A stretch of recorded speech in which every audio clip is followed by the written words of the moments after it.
الحمد لله وحده والصلاة والسلام على من لا نبي بعد أما بعد فإن خير الحديث كتاب الله وخير الهدي هدي محمد صلى الله عليه وسلم وشر الأمور محدثاتها وكل محدثة بدعة وكل بدعة ضلالة وكل ضلالة في النار فأعوذ بالله من الشيطان الرجيم يا أيها الذين آمنوا أطيعوا الله وأطيعوا الرسول ولا تبطلوا أعمالكم عن أبي هريرة رضي الله تعالى عنه قال رسول الله صلى الله عليه وسلم كل أمة تدخلون الجنة إلا من أبى قيل يا رسول الله من أبى قال من أطاعني دخل الجنة ومن عصاني فقد أبى عن عائشة رضي الله تعالى عنها قالت قال رسول الله صلى الله عليه وسلم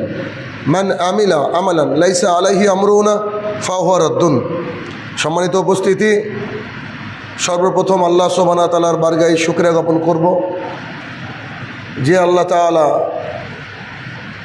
তার দ্বীনের উপরে আমাদেরকে অটল রেখেছেন, যে আল্লাহ সুবহানাহু ওয়া তাআলা তার সৃষ্ট 12 মাসের অন্যতম এক মহামান্বিত মাস রমাদানকে পালন করার তৌফিক আদা করেছেন। যে আল্লাহ সুবহানাহু ওয়া তাআলা মালিক ইয়াউমিদ্দিন, বিচার দিবসের মালিক, সে রব্বুল ইজ্জাতের বারগাহে শুকরিয়া জ্ঞাপনার্থে আমরা বলি আলহামদুলিল্লাহ। অতঃপর সমগ্র মানব জাতির শিক্ষক, সমগ্র মানব জাতির পথ প্রদর্শক মুহাম্মদুর রাসূলুল্লাহ সাল্লাল্লাহু আলাইহি সাল্লামের উপর শত কোটি সালাত ও সালাম বর্ষিত হোক, আমরা বলি আল্লাহুম্মা আমিন। আজকে জুমার সংক্ষিপ্ত আলোচনার বিষয় জাকাতুল ফিতর ও জাকাত। উক্ত বিষয়ে অতি সংক্ষেপে প্রয়োজনীয় তথ্য এবং তথ্যবহুল আলোচনা করার চেষ্টা করব ইনশাআল্লাহুল আজিজ। আজকে রমাদানুল মুবারকের শেষ জুম্মা। দেখবেন আপনারা খেয়াল করে যে আমি যখনই কোনো খুতবা দিই বা বক্তৃতা দিই, শুরুতে কোরআনুল কারীমের একটা আয়াত পাঠ করি এবং বিশেষ একটা হাদিস পাঠ করি। যে আয়াত আমি পাঠ করি ইতিপূর্বে অর্থ আমি বলেছিলাম, বলা হয়েছিল যে ইয়া আইয়ুহাল্লাযীনা আমানু আতিউল্লাহ ওয়া আতিউর রাসূল ওয়া লা তুবতিলু আমালাকুম। কেন বারবার একই আয়াতকে বারবার পড়ি? এর পেছনে কারণ হচ্ছে এইটা যে মানুষকে সতর্ক করা, মানুষ যাতে করে এই আয়াতের অর্থ অনুধাবন করতে পারে, এটা হচ্ছে মূল উদ্দেশ্য। ইয়া আইয়ুহাল্লাযীনা আমানু, হে ঈমানদারগণ, আতিউল্লাহ, তোমরা আল্লাহকে মানো, ও আতিউর রাসূল, এবং তার নবীকে অর্থাৎ রাসূলকে মানো। এতদূর আমরা সবাই জানি যে আল্লাহ সুবহানাহু ওয়া তাআলা বলছেন আমাকে মানো এবং আমার রাসূলকে মানো। এর পরের বাক্যটা একটু কঠিন। এর পরের বাক্যটা আল্লাহ সুবহানাহু ওয়া তাআলা বলছেন ওয়ালা তুবতিলু আমালাকুম, আমাকে এবং আমার রাসূলকে না মেনে যদি কোনো আমল করো তাহলে তোমাদের ওই আমলগুলো বাতিল, ওগুলো আমার কাছে কোনো কাজে লাগবে না। কেন এই কথা আবার আজকে উল্লেখ করলাম? আজকে বহু মসজিদে জুমাতুল বিদা পালন হবে, মানে বিদায়ী জুম্মা। এই জুম্মা আর আসবে না, রমাদানের শেষ জুম্মা নাম রেখেছে আজকে বিদায়ী জুম্মা। বহু মসজিদে, হাজার হাজার লক্ষ লক্ষ মসজিদে বলা হবে যে আজকে শেষ জুম্মা, একটু মিলাদ কিয়াম ইত্যাদি করা হবে। তো আমরা কিন্তু বারবার সতর্ক করছি, আর একজন মানুষকে যখন বারবার সতর্ক করা হয় তারপরে সে যদি পরীক্ষায় ফেল করে তাহলে কিন্তু তাকে তুচ্ছ তাচ্ছিল্যের শিকার হতে হয়। ঠিক তেমনই আমরা বারবার সতর্ক করার পরেও যদি মানুষ হকপথ না পায়, কোরআন এবং সুন্নাহর যে জ্ঞান সেটা যদি অনুধাবন না করতে পারে, নিজের জীবনে ব্যবহার না করতে পারে, তাহলে তারা কিন্তু আল্লাহর কাছে অপমানিত এবং লাঞ্ছিত হবে। এই জন্য বারবার এই কথাগুলোকে উল্লেখ করতে হয়। এরপরে যে হাদিসটা পড়ি সেটাও আপনাদের একেবারে অনেকের মুখস্থ হয়ে গেছে এমনি এমনি। যে আবু হুরায়রা রাদিয়াল্লাহু তাআলা আনহু বলেন রাসূলুল্লাহ সাল্লাল্লাহু আলাইহি ওয়াসাল্লাম বলেছেন প্রত্যেকটা মানুষ জান্নাতি, সবাই জান্নাতে যাবে, শুধুমাত্র তারা নয় যারা আল্লাহ রসুলকে মানে না, যারা আল্লাহ রসুলকে মানে না। তা আল্লাহ রসুলকে মানে না এমন মানুষ বহু আছে যারা নিজে মনে করে যে আমরা আল্লাহ রসুলকে মানি। কেমন? আজকের দিনকে মনে করছে যে এটা বিদায়ী জুম্মা, এরা আল্লাহ রসুলকে মানে না, অথচ তারা কিন্তু ভালোবেসেই মনে করে যে আল্লাহ রসুলকে মানি। আজকে যারা মিলাদ কিয়াম করবে আজকে দাঁড়িয়ে, তারা ভালোবেসেই করে, কিন্তু আসলে তারা আল্লাহ রসুলকে মানে না সাল্লাল্লাহু আলাইহি ওয়াসাল্লাম। তো একটা খারাপ সমাজে সঠিক দিন ইসলাম প্রচার করা খুব কষ্টকর। আর আমি লক্ষ্য করে দেখেছি যে আমাদের এই জলঙ্গি এরিয়ার বুকে মানুষের ধর্মীয় কোনো অনুভূতি নাই। বাইরে দেখেছি প্রচুর অনুভূতি মানুষের, না আমাদের ধর্মীয় অনুভূতি নয়। যেতে হবে, নামাজ পড়তে হবে, গেলাম, জুম্মাতে গেলাম, ইচ্ছা হলে 5 ওয়াক্ত গেলাম, সামাজিকতা যেটুকু আছে মেনটেন করলাম। এটা ইসলাম নয়। ইসলাম হচ্ছে যে সাহাবায়ে কেরাম রাসূলুল্লাহ সাল্লাল্লাহু আলাইহি সাল্লামের সাথে থাকতেন এবং তিনাকে জিজ্ঞাসা করতেন যে কী করলে জান্নাত যাওয়া যাবে আর কী করলে জাহান্নাম থেকে দূরে থাকা যাবে। তো যখনই তিনারা শুনতেন তখনই সেটাকে মেনে নিতেন। এই জন্য আমাদের সমাজে দাওয়াতের কাজ করা একটু কঠিন। প্রাথমিক দিকে অন্য কঠিন ছিল, ঝামেলা মারামারি এই কঠিন, এখন আরও বেশি কঠিন। কারণ তখন ঝামেলা মারামারির মধ্যে দিয়ে কিছু মানুষ হেদায়েত পেয়েছে, আর এখন সবারই প্যারালাইসিস হয়ে গেছে, মানে আর অন্তর জাগেও না যে কি বললাম না বলো, কি বলে চিৎকার করছে জাড়ো, এরকম একটা চিন্তাধারা। অথচ কবরে সবাইকে যেতে হবে এটা আমরা জানি, কবরে প্রশ্ন উত্তর হবে এটাও জানি, কিন্তু ওখানে ফেল করলে কী হবে তাও অনেকে আমরা জানি, কিন্তু সেটাকে আমরা কি করি না, গুরুত্ব দিই না। যাই হোক, তো এই কথাগুলো প্রত্যেক জুম্মায় বারবার করে বলা হয়। কোরআনের আয়াত এবং রাসূল সাল্লাল্লাহু আলাইহি ওয়াসাল্লাম মুখনিসৃত বাণী হাদিসকে বলা হয় শুধু সমাজকে পরিবর্তন করার লক্ষ্যে, আর অন্য কোনো উদ্দেশ্য নয়। আজকে আলোচনার বিষয় হচ্ছে জাকাতুল ফিতর এবং জাকাত। জাকাতের চ্যাপ্টারটা অনেক বড়, কিন্তু আমি অত কমপ্লিকেটেড করে বুঝাবো না, যাতে আপনাদের ভাষা, আপনারা যে ভাষা বুঝেন ওই ভাষা আমি বুঝাবো। ইনশাল্লাহ আমি বোঝাতে সক্ষম হব, এটুকু আমি আমার প্রতি বিশ্বাস। এবং প্রত্যেকটা কথা খুব মনোযোগ সহকারে শুনতে হবে। প্রথমে আসবো জাকাতুল ফিতর কি। জাকাতুল ফিতরের আমরা দুটো নাম পাই, একটা হচ্ছে জাকাতুল ফিতর আর একটা হচ্ছে সাদাকাতুল ফিতর, আর আমরা গ্রামের মানুষ বলি ফেতরা। তাহলে টোটাল 3টে নাম, একটা আমাদের বানানো আর দুটো মুহাম্মদ সাল্লাল্লাহু আলাইহি ওয়াসাল্লাম দিয়েছেন। আচ্ছা, আমরা বাঙালি মানুষ জাকাতুল ফিতর সাদাকাতুল ফিতর বলতে পারলামই না, ফেতরা এতটুকু ঠিক আছে। তো এই ফেতরা ব্যাপারে হাদিসে কি এসেছে, কতটুকু দিতে হবে বা কত টাকা দিতে হবে, এই বিষয়টা আমাদেরকে জানা দরকার। কবে দিতে হবে, ফেতরাটা কি, এগুলা না জানলে আমরা মহাবিপদে পড়ে যাব। কেননা আমি গত জুমায় এবছর সম্ভবত বলেছিলাম বা তার আগের জুমায় যে আমরা এই কষ্টের দিনে সিয়াম পালন করছি, রোজা করছি, কেন আল্লাহর কাছে গিয়ে দেখছি আমাদের রোজার কোনো নেকি নাই। মানে কত বড় খারাপ লাগবে, যেখান থেকে ঘুরে আসা যাবে না। তাহলে এখন থেকে আমাদেরকে বুঝতে হবে যে আমাদের সিয়ামগুলা ঠিকঠাক হচ্ছে কিনা, বুঝতে হবে এরকম। তো সাদাকাতুল ফিতর বা জাকাতুল ফিতর এই বিষয়ে হাদিসের ভাষ্য কি এটা আমরা জানব। সেটা হচ্ছে একেবারে শর্টকাটভাবে বলার চেষ্টা করি। রাসূলুল্লাহ সাল্লাল্লাহু আলাইহি ওয়াসাল্লাম বলেন, আমি তোমাদের উপরে জাকাতুল ফিতর বা ফেতরা বা সাদকাতুল ফিতরকে ফরজ করেছি। একেবারে স্পষ্ট কথা। তার মানে ফরজ ইবাদত কেউ যদি না করে ও পাপী। এখন জুমার নামাজ পড়তে এসেছেন, জুমার নামাজ যদি গোটা গ্রামের মানুষ না পড়ে, গোটা গ্রামের মানুষই পাপী। কিন্তু আপনারা যারা এসেছেন ফরজ সালাত আদায় করার পরে পরের যে সুন্নাত, এটা যদি আদায় করেন অনেক নেকি, আর এটা যদি আদায় না করেন তাহলে পাপ নাই, ওটাকে বলে সুন্নাহ। একই মসজিদে একই রকম নামাজ, আমি দাঁড়িয়ে 2 রাকাত পড়াবো আর আপনারা নিজে 2 রাকাত পড়বেন, তাহলে যেটা ফরজ আপনাকে আদায় করতে হবে আপনি বাধ্য, কেন আপনি মুসলমান তাই। আর পরের সুন্নাত আপনি কাজের মানুষ চলে যান, অসুবিধা নেই। তাহলে পরের সুন্নাত আপনার ইখতিয়ার, নিজের ইচ্ছা, করলেন করলেন, না করলেন না করলেন। যেমন সিয়াম পালন করা, রোজা করা ফরজ, কিন্তু তারাবি পড়া ফরজ না, ওটা হচ্ছে সুন্নাহ। তাহলে ফরজ কি বোঝাতে পারছি কি, যে ফরজ হচ্ছে আপনাকে আমাকে করতে হবে, আমরা বাধ্য। ঠিক যেমন করে 6 মাস পর পর ওই রেশনের দোকানে গিয়ে টিপ দিয়ে আসেন, নাহলে চাল পাবেন না, কেন, KYC আপলোড করতে হয়, এটা ফরজ। ভারতবর্ষে থাকতে গেলে ভোটার কার্ড করতে হবে, এটা হচ্ছে ফরজ। আধার কার্ড না থাকলে, প্যান কার্ড না থাকলে চলতে পারবেন, এটা হচ্ছে ফরজ।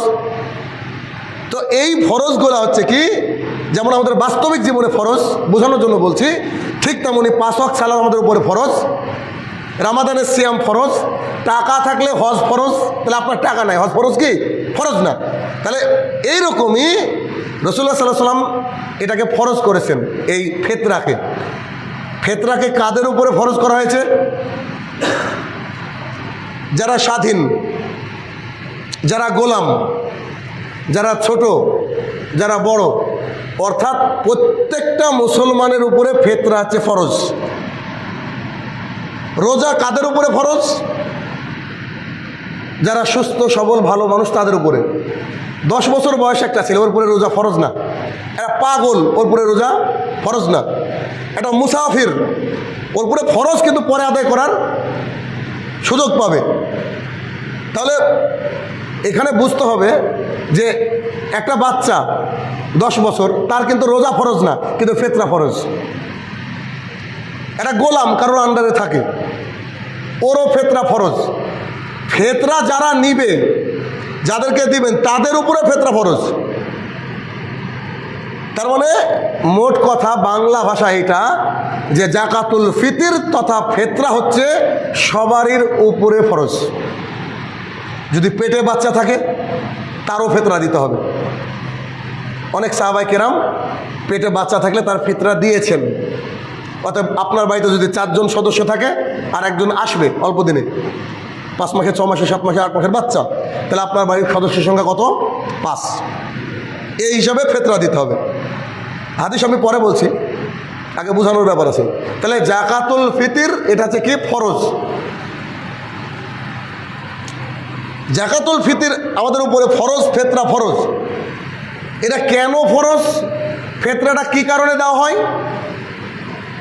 রাসূলুল্লাহ সাল্লাল্লাহু আলাইহি ওয়াসাল্লাম বলছেন যে ফিতরা হচ্ছে তোমরা যে সিয়াম পালন করো, রোজা রাখো। হাদিসটা বলি, আব্দুল্লাহ ইবনে আব্বাস রাদিয়াল্লাহু তাআলা আনহু বলেন, রাসূলুল্লাহ সাল্লাল্লাহু আলাইহি ওয়াসাল্লাম বলেছেন, তোমরা যে সিয়াম পালন করা অবস্থায় কেউ কেউ মুখ দিয়ে খারাপ কথা বলো, একটু গালি দিয়ে দাও, কেউ কেউ অশ্লীল জিনিস চোখে পড়ে যায়, চোখ দিয়ে দেখে নাও, তাতে তোমাদের রোজার যে ঘাটতি হয়, সিয়ামের যে ঘাটতি হয়, সেই ঘাটতিকে মেরামত করার জন্য, পূরণ করার জন্য তোমাদের সবারই উপরে জাকাতুল ফিতরকে ফরজ করা হয়েছে। একেবারে ক্লিয়ার কাট কথা, পানির মতো পরিষ্কার। আমাদের সিয়াম তো খুবই গুরুত্বপূর্ণ একটা ইবাদত। এর আগে বলেছি, ওই যে আবু উমামা বাহিনী রাদিয়াল্লাহু তাআলা আনহু বলেছেন, আল্লাহ রাসূল আমাকে একটা ইবাদতের কথা বলেন। আল্লাহ রাসূল কি বলেছিলেন সাল্লাল্লাহু আলাইহি সাল্লাম, যে আল্লাহর জমিনে এর মতো কোনো ইবাদতই নাই। সিয়াম এত বড় ইবাদত, এই সিয়াম যাতে নষ্ট না হয়। আল্লাহ তাআলা জানে যে বান্দা একটা মিথ্যা কথা বলেই ফেললো, আল্লাহ তাআলা জানে বান্দা কারোর সাথে একটু কথা বলতে বলতে একটু গালি দিয়েই দিল, বা একটা অশ্লীলতা ফেসবুক দেখতে দেখতে একটা খারাপ ছবি দেখেই ফেললো, বা কোনো একটা মহিলার দিকে চোখ পড়েই গেল, তাহলে কি আমার বান্দার এত বড় একটা ইবাদত নষ্ট হবে? আল্লাহ সুবহানাহু ওয়া তাআলা ব্যবস্থা করে দিয়েছে, এই সিয়ামগুলা যে তোমাদের ঘাটতি হয়ে গেল, খামতি হয়ে গেল, এগুলাকে পূরণ করো কি দিয়ে? জাকাতুল ফিতর দিয়ে। আচ্ছা, হাদিস পরে বলছি। এতক্ষণ আপনাকে বোঝালাম জাকাতুল ফিতর এটা কি আমাদের উপরে ফরজ, ক্লিয়ার তো? আচ্ছা, এখন যে হাদিস দিয়ে বুঝালাম যে জাকাতুল ফিতর হচ্ছে আমাদের উপরে ফরজ, জাকাতুল ফিতর কেন দেওয়া হয়? 2টো কারণে। এক, আমাদের রোজাগুলাকে মেরামত করার কারণে। 2, গরিব মিসকিনের খাবার দেওয়ার কারণে। এই 2টো কারণ হাদিস আসছে। তাহলে গরিব মিসকিনের খাবার দেওয়া আর আমাদের রোজাগুলাকে মেরামত করা। এখন আপনার কাছে আমার প্রশ্ন, আপনাদের কাছে প্রশ্ন, খুব ভালো করে বুঝবেন। আপনার বুড়ো আঙুলটা কেটে গেল, আপনি ব্যান্ডেজটা লাগাবেন বুড়ো আঙুলে, কেটে যাওয়ার 10 দিন আগে না কেটে যাওয়ার পরে? আপনার হাতের এক অংশ কেটে গেল, অ্যান্টিবায়োটিক কাটার আগে খাবেন নাকি কাটার পরে খাবেন? এটা প্রশ্ন, একবারে সহজ বিষয়, মানে ক্লিয়ার বিষয়। একটা পাগলও বলবে না যে আমার হাত কেটে গেছে তার 10 দিন আগে ব্যান্ডেজ লাগাবো। কেন? হাতটা কাটবে তারপরে ব্যান্ডেজ লাগাবো। তা আমাদের সিয়ামগুলো আগে করি, করার পরে সিয়ামে যে খামতি হলো, ঘাটতি হলো, সিয়ামে যে পোকা লেগে গেল, বা সিয়ামে যে খাম হয়ে গেল, কথার কথা, তাহলে এই খামগুলাকে মেরামত করার জন্য কি লাগবে? অ্যান্টিবায়োটিক কি জাকাতুল ফিতরা। তাহলে অ্যান্টিবায়োটিকটা আপনি কখন লাগাবেন? ব্যান্ডেজটা কখন লাগাবেন? যখন আপনার সিয়ামগুলো শেষ হবে। তো সিয়াম শেষের আগে যদি কেউ ব্যান্ডেজ লাগায় তাহলে তাকে কি বলবে পাড়ার মানুষ? পাগল। কাটেনি একজন মানুষকে বললাম আমি, তুমি কিন্তু অ্যাক্সিডেন্ট করবো 10 দিনের মধ্যে, তোমার কপাল ফেটে যাবে। ও কপালে বেঁধে ব্যান্ডেজ বেঁধে ঘুরে বেড়াচ্ছে, গোটা গ্রামের মানুষ বলবে তো পাগল। এখন তো ঘটেনি, কিন্তু এটা হচ্ছে দুনিয়ার বিষয়ে ওকে পাগল বলা হবে। কিন্তু অনেক বাড়িতে দেখেন যে জাকাতুল ফিতরা দেওয়া হয়ে গেছে, অনেক বাড়িতে দেওয়া হয়ে গেছে, জাকাতুল ফিতরা অলরেডি দেওয়া হয়ে গেছে। তাহলে এর খামি হলো না আবার ব্যান্ডেজ বেঁধে ঘুরে বেড়াচ্ছে। এবার আপনি কল্পনা করেন কত বড়, মানে কি বলবো, এটা হাসির কথা, কত বড় খারাপ লাগার কথা। আব্দুল্লাহ ইবনে আব্বাস রাদিয়াল্লাহু তাআলা আনহু বলেন, রাসূলুল্লাহ সাল্লাল্লাহু আলাইহি সাল্লামের সময় আমরা জাকাতুল ফিতর দিতাম ঈদগাহে যাওয়ার পূর্বে। আবু সাঈদ খুদরি রাদিয়াল্লাহু তাআলা আনহু বলেন, রাসূলুল্লাহ সাল্লাল্লাহু আলাইহি সাল্লামের সময় আমরা জাকাতুল ফিতর দিতাম ঈদগাহে যাওয়ার পূর্বে। আব্দুল্লাহ ইবনে মাসউদ রাদিয়াল্লাহু তাআলা আনহু বলেন, রাসূলুল্লাহ সাল্লাল্লাহু আলাইহি সাল্লামের জামানায় আমরা ফিতরা দিতাম ঈদগাহে যাওয়ার পূর্বে।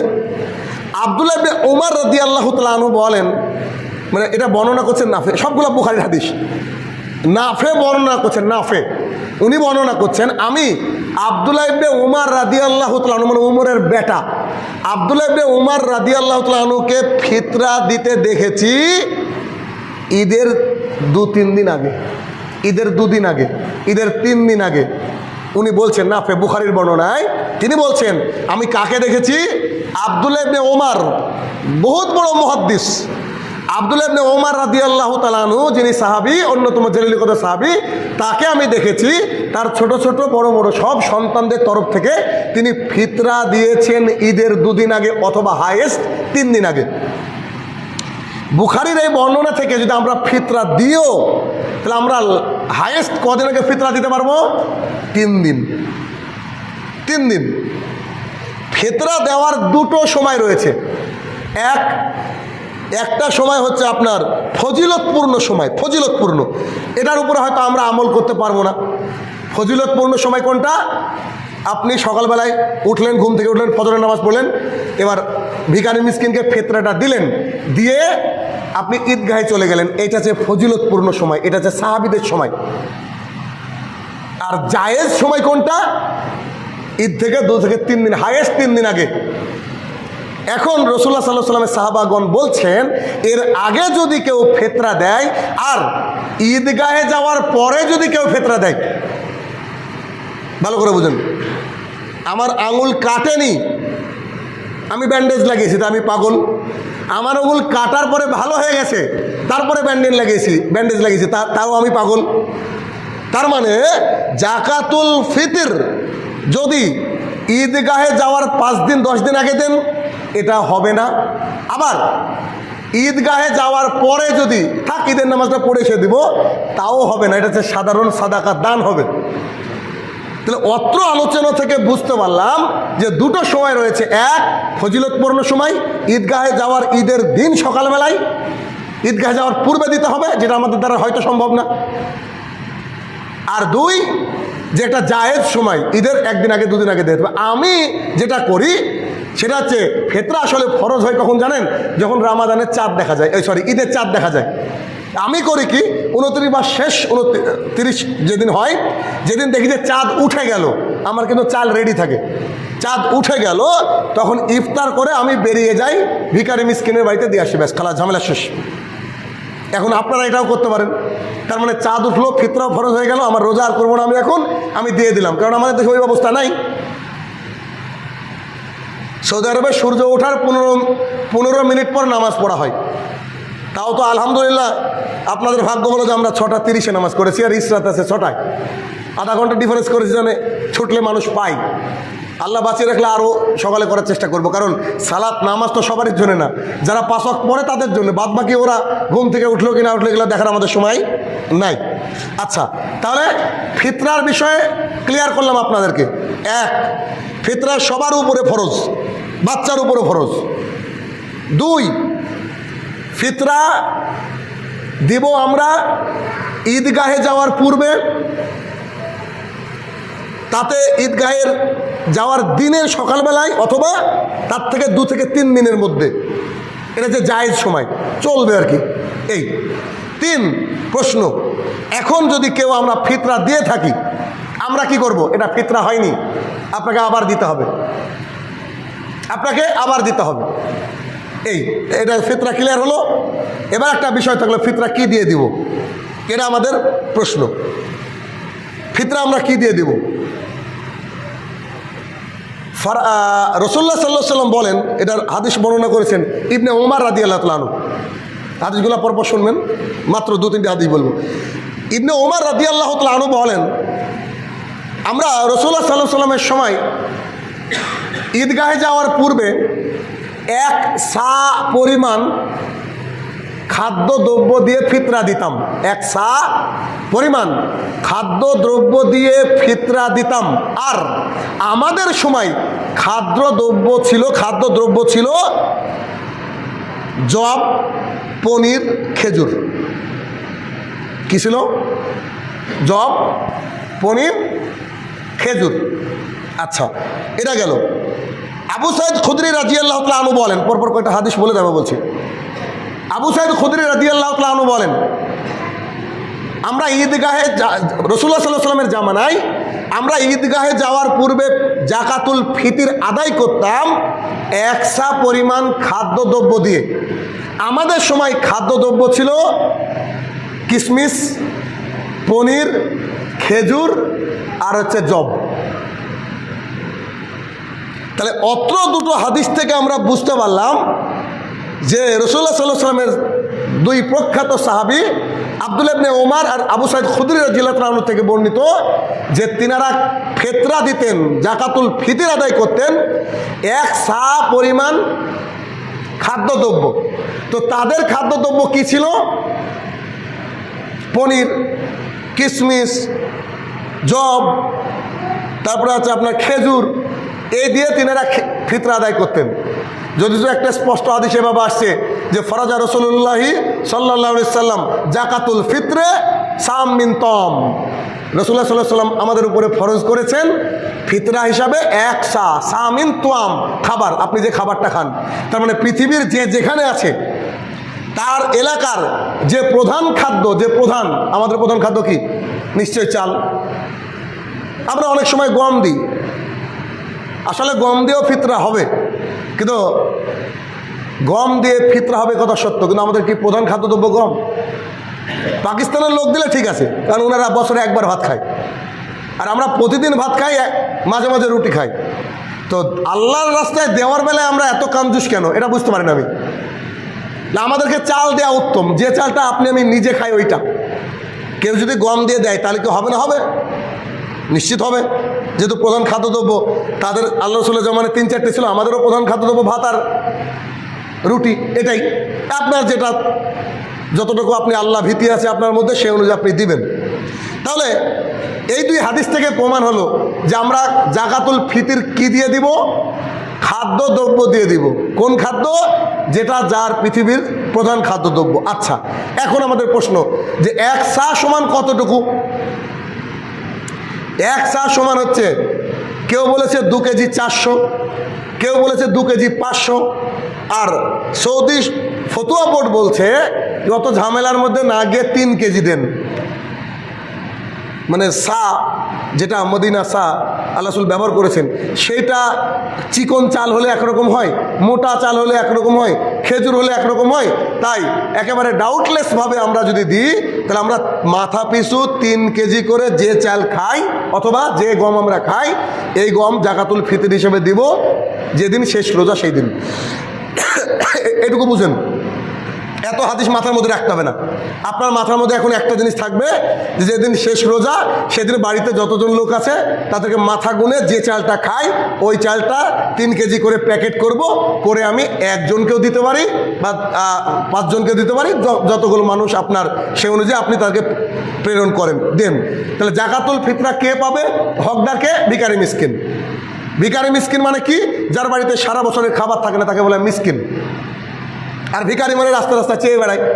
আপনি আপনার এলাকার মানুষকে সিলেকশন করেন, অনেকেই আছে এরকম মিসকিন আমাদের পাড়ায় বা ভিখারি পর্যায়ে কেউ কেউ আছে, তাদেরকে কি করবেন, জাকাতুল ফিতর আপনি নিজেকে দিয়ে আসবেন। আপনার দায়িত্ব এটা, কারণ আপনার আঙুল কেটে গেছে, ডাক্তার বাড়িতে আসবে না। ডাক্তার হঠাৎ বাড়িতে চলে আসে নাকি? আপনাকে ডাক্তারখানায় যেতে হবে, ফিতরা আপনাকে কি ঘাড়ে করে পৌঁছে দিয়ে আসতে হবে।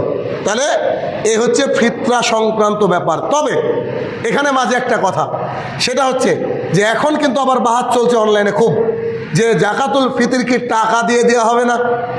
মানুষ কিয়াস করে বের করছে যে টাকা দিলে মানুষের সুবিধা হয়। কেন? খালি চাল দিলে তো মানুষ খেতে পারে না, টাকা দিলে কিছু আনাজ সবজি মাছ মাংস কিনে খেতে পারে। দেখেন রাসূলুল্লাহ সাল্লাল্লাহু আলাইহি ওয়াসাল্লামের জামানায় কি ছিল? টাকা ছিল, অথচ আল্লাহ রাসূল টাকা দিয়ে ফিতরা আদায় করেন নি।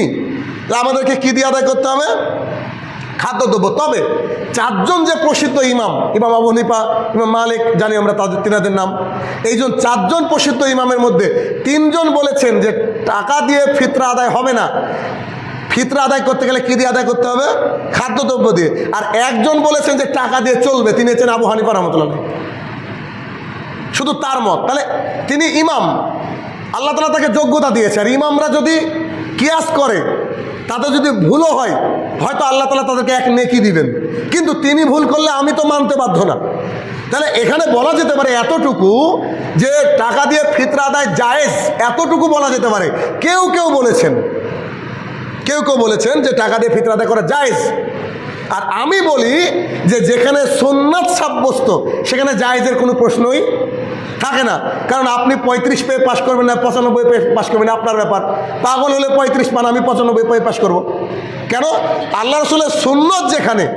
এখন কেউ যদি বলে আমার তো চাল দরকার নেই, টাকা দরকার, তার মানে বুঝতে হবে ও ভিখারি না, ও আপনার চেয়ে বড় লোক, ওকে দিয়ে না ফিতরা। তাহলে মোট কথা এটা যে কোন আলেম বলেছে, তারা কিয়াস করে বলেছে যে টাকা দিলে চলবে। আর যেখানে আমাদের কাছে হাদিস সাব্যস্ত বহু হাদিস রয়েছে যেখানে বলা হচ্ছে যে তুমি তোমার খাদ্যদ্রব্য দিয়ে এক সা ফিতরা দাও, ব্যাস, ঝামেলা শেষ। এ হচ্ছে জাকাতুল ফিতর। আরও একবার কথাটাকে আমি প্যাকেট করে দিই আপনাকে বাড়ির জন্য, সেটা হচ্ছে জাকাতুল ফিতর দিব আমরা ঈদের সর্বোচ্চ 2 দিন আগে, ঈদের একদিন আগে, ঈদের দিন সকালবেলায়, মানে ঈদগাহে যাওয়ার পূর্বে প্রত্যেকের মাথা পিছু 3 কেজি করে চাল অথবা গম ভিখারি এবং মিসকিনকে আমরা এটা প্রদান করব। আল্লাহ তাআলা আমাদেরকে সেই তৌফিক আদা করুক। আল্লাহুম্মা আমিন।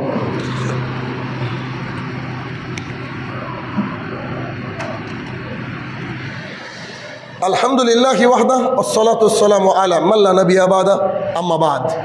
আলোচনা হচ্ছিল জাকাতুল ফিতর। আশা করছি আমরা খুব ইন শর্টে জাকাতুল ফিতর বুঝে গিয়েছি। এরপর আমাদের আলোচনার বিষয় হচ্ছে ফিতরা।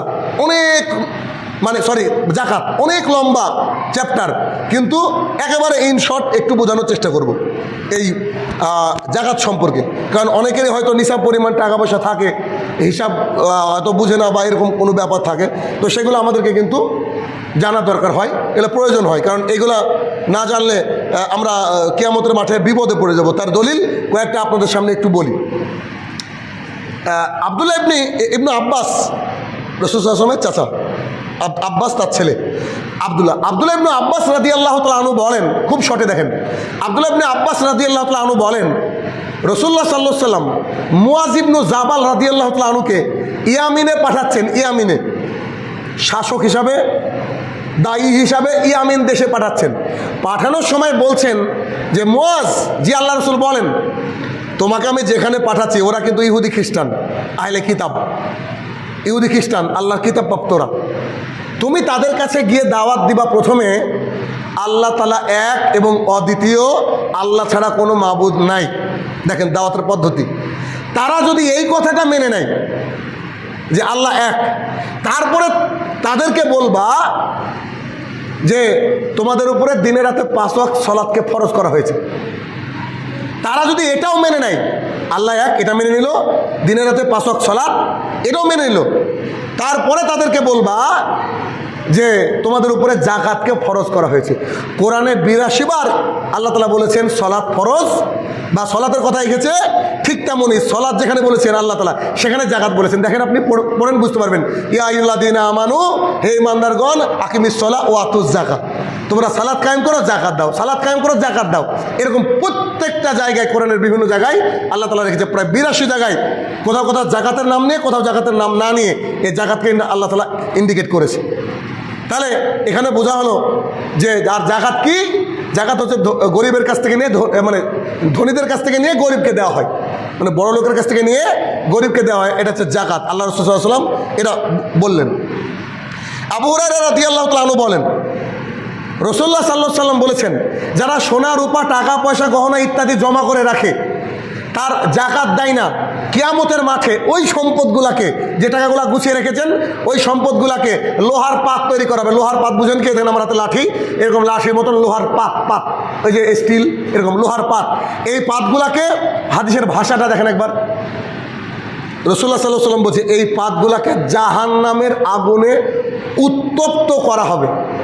কামার বাড়িতে কোনোদিন গেলে এই দৃশ্য দেখতে পাবেন, আমার এই কথার সাথে মিলে যাবে। দেখেন এমনভাবে উত্তপ্ত করা হবে, মনে হবে না ওইটা লোহার পাত, মনে হবে ওইটা আগুন, এরকম মনে হয় কিনা, পুরোটাই লাল।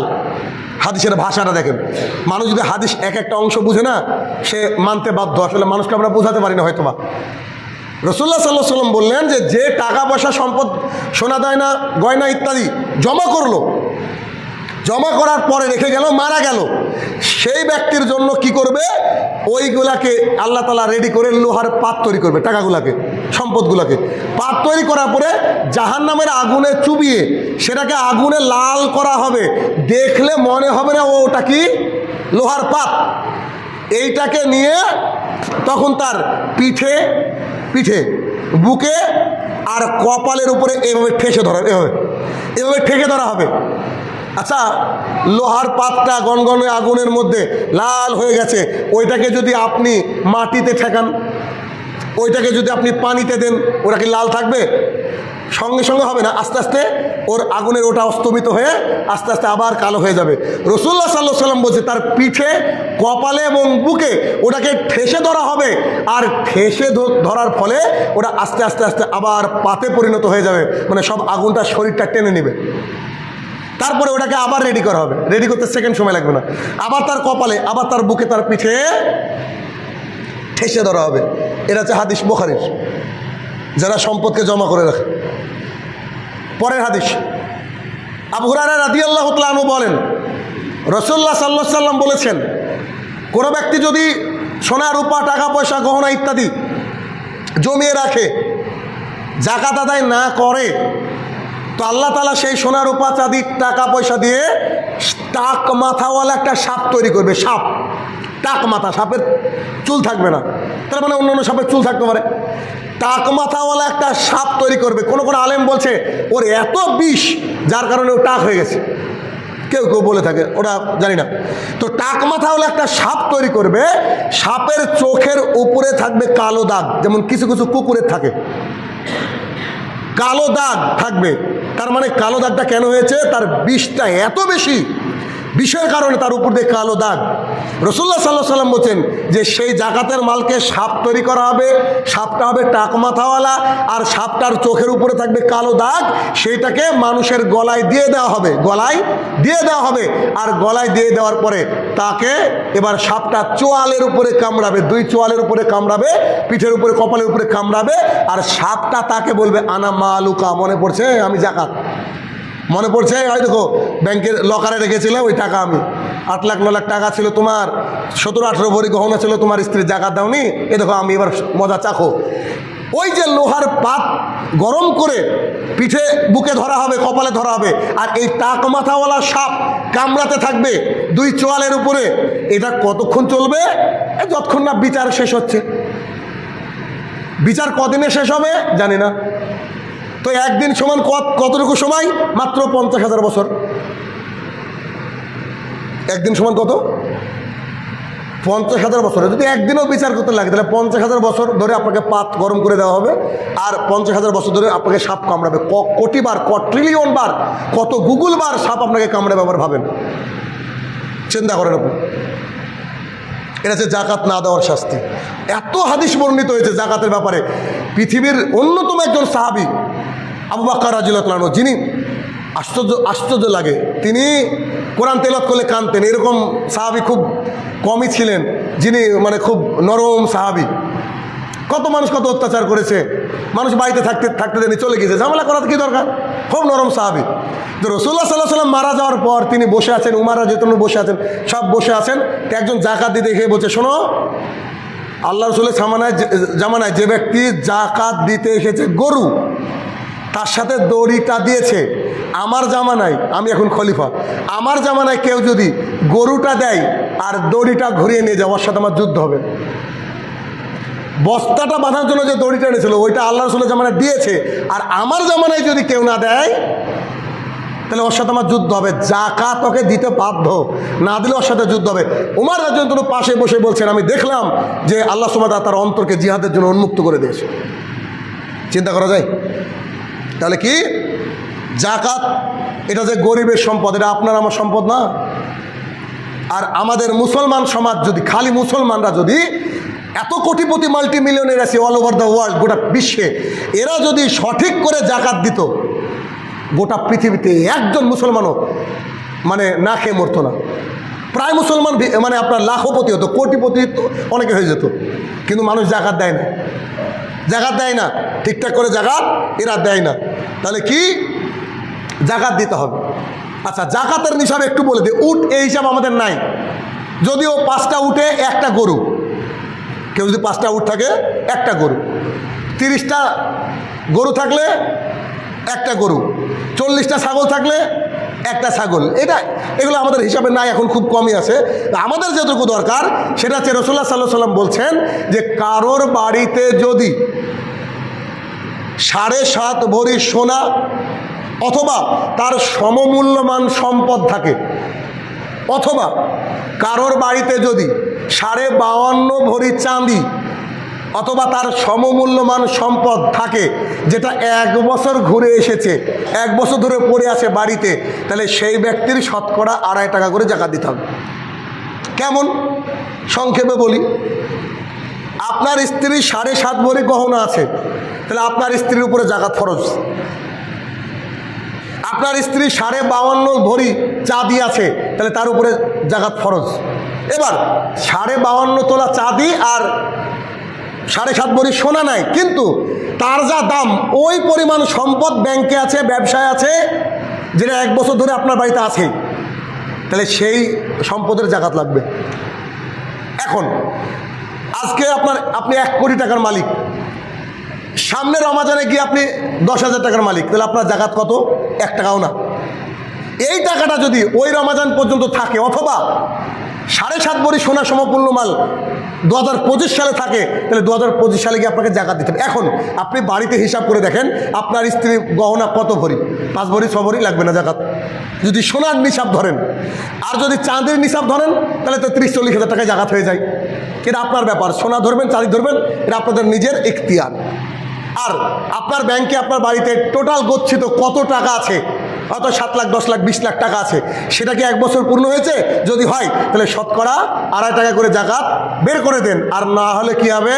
কিয়ামতের মাঠে, যেটা বললাম 2টো হাদিস, এইটা খুব কঠিন। মানে যত বড় লোক তারা তত বেশি বিপদে। শোনেন, সোজা কথা।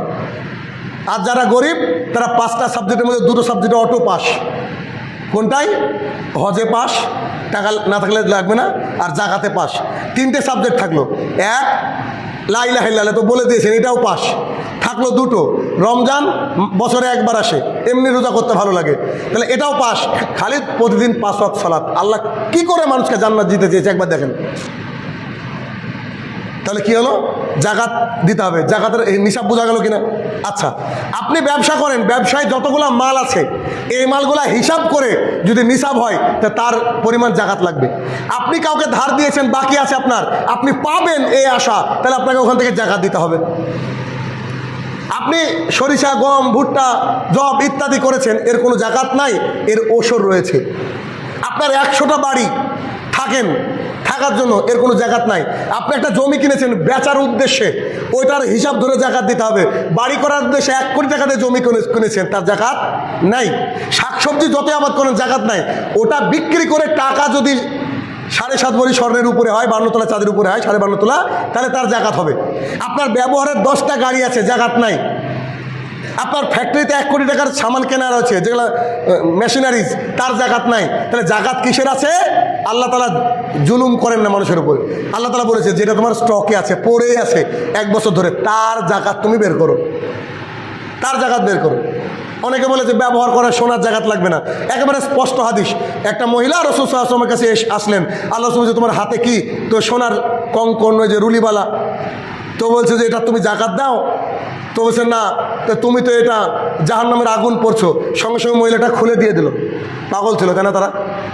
জাকাতের কথা শুনে দিয়ে দিলে সঙ্গে সঙ্গে খুলে, যে আমি জাহান্নামের আগুন পড়তে পারবো না। মানে আমরা তো পড়তে পারবো, আমরা রেডি, আমাদের টাকা সম্পদ সব হিসাবের ব্যাপার নাই, আমরা পারবো। সাপের কামড়ও খেতে পারবো, ওই পাতও কপালে নিতে পারবো, দেখেন মোড়ে বুঝতে পারবেন। তো যাই হোক, এটা হচ্ছে জাকাত। তো জাকাতের খাত হচ্ছে 8খানা। আল্লাহ তাআলা কোরআন একেবারে স্পষ্ট করে দিয়েছে জাকাত কারা কারা হকদার, কারা কারা পাবে জাকাতের হকদার। 1, ফকির, যারা খেতে পায় না, যারা এলাকা এলাকা ভিক্ষা করে বেড়ায়, তারা হচ্ছে ফকির। তবে সব ফকিরে আবার এখন ফকির না, ফকিরে আপনার চেয়ে বড় লোক আছে, দেখে দিতে হবে। 2, মিসকিন, ওই যে যার বাড়িতে 6 মাসের খাবার নাই। মিসকিন কারা? যাদের বাড়িতে অভাব আছে কিন্তু চাইতে পারে না, এরা হচ্ছে মিসকিন। খাবার আছে কিন্তু সেরকম পরিপূর্ণ খাবার নাই, এরকম মানুষকে বেছে বেছে দেওয়া অনেক ভালো আমি মনে করি। কারণ অনেক মানুষ আছে যারা চাইতে পারে না কিন্তু তাদের বাড়িতে অভাব। 3, যারা জাকাত আদায় করার কর্মচারী, জাকাত তুলে গ্রামে গিয়ে রক্ষণাবেক্ষণ করে, বহন করে, গুণে রাখে ইত্যাদি, এটা খুব কম আছে এখন বর্তমানে। 4, কৃতদাস মুক্তির জন্য, কেউ কারোর এতে জিম্মি আছে, 1 লাখ টাকা হলে মুক্তি হয়ে যাবে, তাহলে তাকে জাকাত দিতে হবে। 5, ঋণগ্রস্ত ব্যক্তি, আপনার আত্মীয়ের মধ্যে যদি বড় লোক হয়, ও ঋণে আটকে গিয়েছে, অবস্থা ওর খুব খারাপ, তাহলে ও ঋণগ্রস্ত ব্যক্তি, তাহলে কী করতে হবে? ওকে জাকাত দিতে হবে। গতকাল একজন ফোন করে বলছে, ভাই আমার কিছু জাকাত হয়েছে, আমি আমার বোনকে দিতে পারবো কিনা? আমার বোনের স্বামী মারা গেছে, ইয়াতিম, ওর ইনকাম করা কিনা হচ্ছে, অবশ্যই দিতে পারবেন। তাহলে ঋণগ্রস্ত কাউকে জাকাত দেওয়া যাবে। 6, ফি সাবিলিল্লাহ, আল্লাহর রাস্তায়, আল্লাহর রাস্তায় যারা কাজ করে তাদেরকে জাকাত দেওয়া যাবে। যেমন কোনো মাদ্রাসা ইতিম চালা ইত্যাদি ইত্যাদি, এদেরকে জাকাত দেওয়া যাবে। তবে জাকাতের এতে মসজিদ, মাদ্রাসা, বিল্ডিং কিন্তু করা যাবে না। আর কি? মুসাফির, মুসাফির, কোনো মানুষ এসেছে রাস্তায় এসে তার সমস্ত পাতেও শেষ হয়ে গেছে, বড় লোক মানুষ, সে কিন্তু বাড়ি যাওয়ার টাকা নেই, তাকে আপনি টাকা দিয়ে সাহায্য করছেন, হচ্ছে মুসাফির। আর 8 নম্বর হচ্ছে যে কোনো অমুসলমানকেও জাকাত দেওয়া যেতে পারে, যাদের অন্তরকে আপনি ইসলামের দিকে আকৃষ্ট করতে পারেন।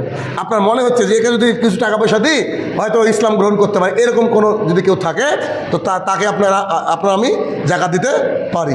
এই হচ্ছে জাকাতের হিসাব। এক গেল জাকাতুল ফিতির, যেটা সবার উপরে ফরজ, আর আরেক হচ্ছে জাকাত, যেটা যাদের উপরে 7.5 ভরি সোনা অথবা ওই পরিমাণ সম্পদ, আর 52.5 তোলা চাঁদি অথবা ওই পরিমাণ সম্পদ 1 বছর ঘুরে আসার পর যদি থাকে জাকাত দিয়ে দেবেন। জাকাত দিতে হবে কি দিয়ে? টাকা দিয়ে। লুঙ্গি, শাড়ি ইত্যাদি জাকাত হবে না। আর এই জাকাতুল ফিতির দেওয়ার সময় এক শ্রেণীর মানুষ বলে যে না, এদেরকে খাবার দিতে হবে, কারণ এরা হচ্ছে গরিব মানুষ, মানে এই বছরে একটা সময় এসে ওদের জন্য দরদ হয়, আর সারা বছর কোনো দরদ হয় না। অতএব সোজা হিসাব যে যার কাছে এই নিসাব পরিমাণ সম্পদ থাকবে সে ব্যক্তি জাকাত প্রদান করবে, যার নাই তার টেনশনও নাই, ভাবনাও নাই। আর মাঝে একটা কথা বলি যে এখন আপনার বাড়িতে চাঁদি সমতুল্য টাকা আছে, 2 লাখ 4 লাখ টাকা আছে, আপনার কি উপরে জাকাত ফরজ? আপনি যদি মনে করেন যে আপনি চাঁদির নিসাব পরিমাণে দিবেন, এটা ভালো, এটা ভালো, উত্তম, তাহলে আপনি 52.5 তোলা চাঁদির ক টাকা দাম এখন বাজারে জিজ্ঞাসা করবেন, তো যে দাম ওই দাম অনুযায়ী যদি টাকা থাকে তার উপরে শতকরা 2.5 টাকা জাকাত দিয়ে দেবেন। আর জাকাত দিলে সাদাকা করলে আমাদের কি সম্পদ বৃদ্ধি হয়, আমরা ওটা বুঝতে পারি না। আল্লাহ তাআলা আমাদের সেই তৌফিক আদা করুক, আল্লাহুম্মা আমিন। আমরা যারা নিসাবের মালিক অবশ্যই আমরা যেন সঠিক পদ্ধতিতে জাকাত আদায় করতে পারি, আল্লাহ তুমি সেই তৌফিক আদা করো, আল্লাহুম্মা আমিন। এবং জাকাতুল ফিতির আজকে দিলেও হবে না, অর্থাৎ মাথাপিছু 3 কেজি করে চাল অথবা গম আমরা প্রদান করব। ঈদের 1 দিন আগে, 2 দিন আগে অথবা ঈদগাহ যাওয়ার পূর্বে। আল্লাহ তুমি সেই তৌফিক আদা করো, আল্লাহুম্মা আমিন।